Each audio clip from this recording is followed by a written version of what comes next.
Scrap godown అగ్నికి ఆహుతైంది. స్థానిక HP gas godown వద్ద స్క్రాప్ గోడౌన్లో మంటలు చెలరేగాయి. వెంటనే ఘటనా స్థలానికి చేరుకున్న ఫైర్ సిబ్బంది మంటలను అదుపులోకి తీసుకొచ్చారు. అయితే గుర్తు తెలియని దుండగులు గోడౌన్కు నిప్పు పెట్టారని స్క్రాప్ గోడౌన్ యజమాని కోరాడ వైకుంఠరావు ఆరోపించారు. ఈ ప్రమాదంలో సుమారు 70 లక్షల మేర ఆస్తి నష్టం జరిగిందని అంచనా వేస్తున్నారు.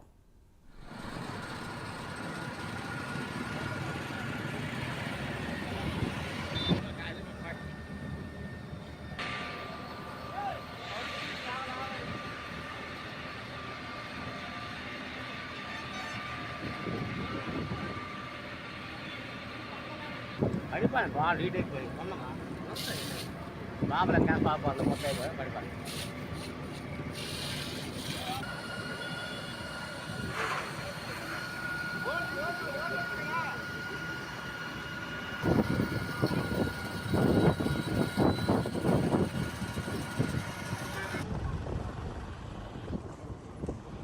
ఫ్యాక్టరీ మొత్తం సభ